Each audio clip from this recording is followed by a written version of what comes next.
Hello students, science classes में science online classes में आपका स्वागत है। आज आपको जो है ऋणायन के बारे में बताया जाएगा। पहले अपन ने धनायन के बारे में पढ़ा था, आज अपन पढ़ेंगे ऋणायन।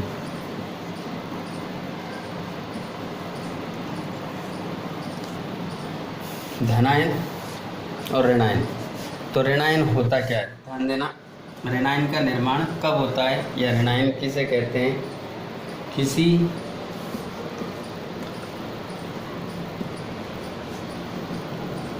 परमाणु के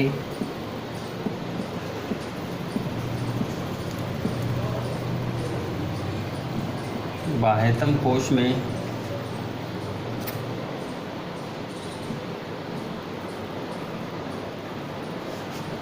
किसी परमाणु के बाह्यतम कोश में एक या एक से अधिक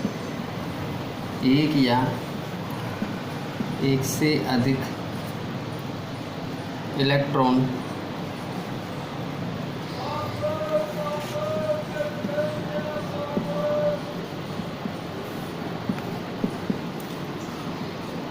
जुड़ने पर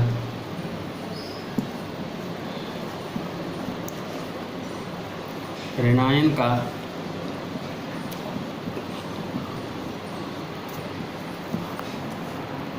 निर्माण होता है।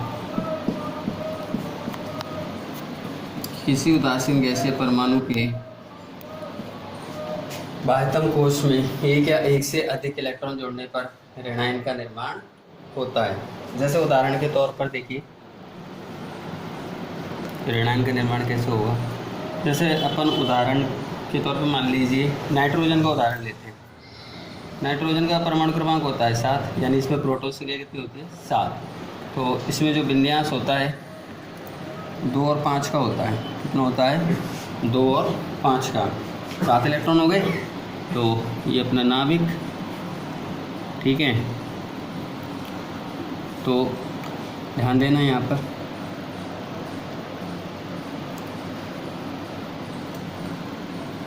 ये 2 कोश है इसके पास, ठीक है। पहले में कितने इलेक्ट्रॉन हैं? 2। दूसरे में कितने हैं? 5।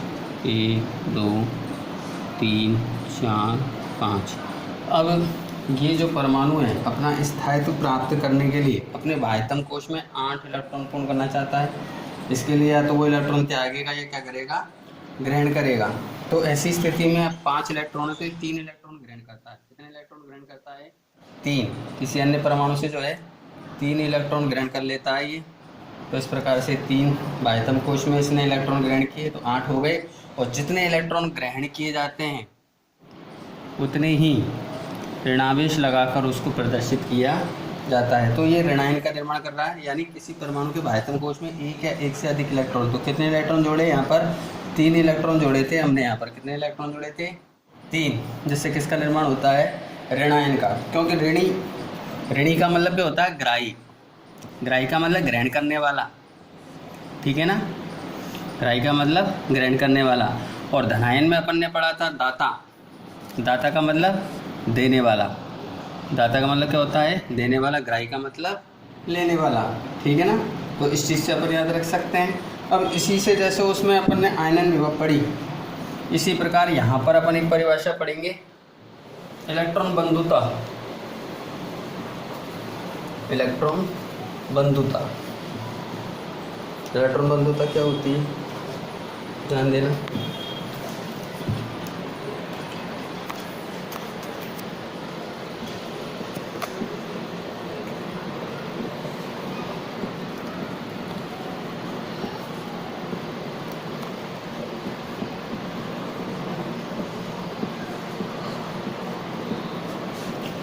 इलेक्ट्रॉन बंधुता, ध्यान देना। किसी गैसीय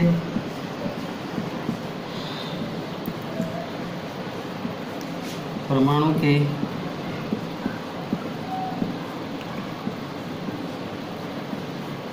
बाह्यतम कोश में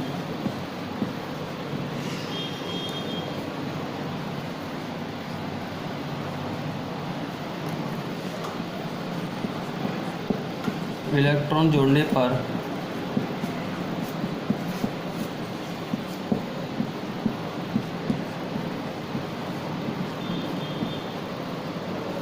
मुक्त हुई ऊर्जा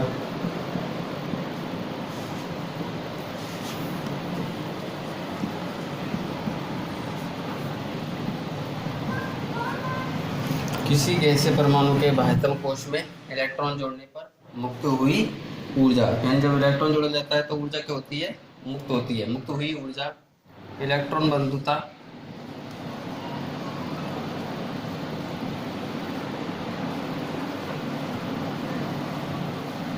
या इसे अपन बोलते हैं इलेक्ट्रॉन लब्धि एंथैल्पी। इलेक्ट्रॉन लब्धि एंथैल्पी कहलाती है।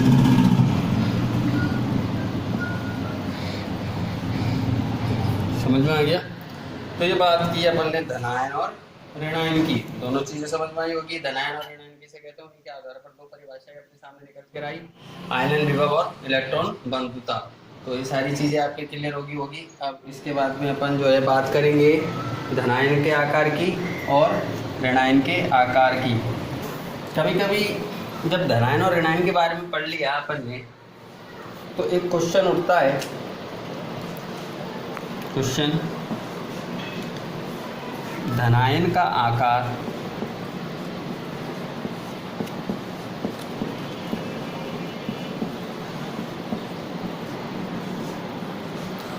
अपने संगत उदासीन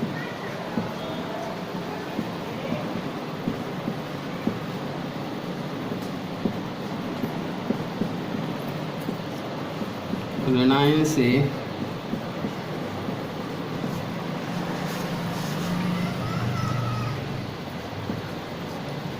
छोटा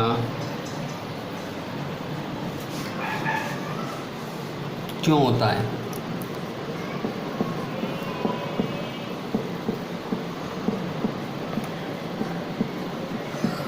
ठीक है ना। इस चीज को समझने से पहले एक चीज मैं आपको अच्छे से समझा देता हूं कि जो समान आवेश होते हैं, समान आवेश, एक ही प्रकार के आवेश, उनमें तो हमेशा होता है प्रतिकर्षण। क्या होता है? प्रतिकर्षण, एक दूसरे को प्रतिकर्षित करते हैं। और जो विपरीत आवेश होते हैं ना, वो हमेशा एक दूसरे को क्या करते हैं? आकर्षित करते हैं। जैसे धनावेश एक दूसरे को प्रतिकर्षित करेंगे और धनावेश ऋणावेश क्या करेंगे? एक दूसरे को आकर्षित करेंगे। तो अब देखिए, ध्यान दीजिए, ये कह रहा है धनायन का आकार अपने संगत उदासीन ऋणायन से छोटा क्यों होता है। तो पहले धनायन की बात करते हैं। देखिए, जब धनायन का निर्माण होता है, जैसे मान लीजिए अपन सोडियम का उदाहरण लेते हैं। यहाँ पर सोडियम Na, इसका परमाणु क्रमांक 11, इसमें इलेक्ट्रॉन बनवाएंगे 2, 8, 1। ठीक है, ये इसका नाभिक हो गया। ओके, ये नाभिक, ये पहला कोश, दूसरा कोश और फिर तीसरा कोश। ठीक है, पहले में 2 इलेक्ट्रॉन भर दिए, दूसरे में 8, 1, 2, 3, 4, 5, 6, 7 और ये 8। ठीक है, तीसरे में कितने? यहाँ पर आएंगे 2, अंदर के में 2 भर दिए अपन ने, और बाहर के में कितना आएंगे? 1। सबसे भारी यही तो है। ठीक है ना, तो 1 भर दिया।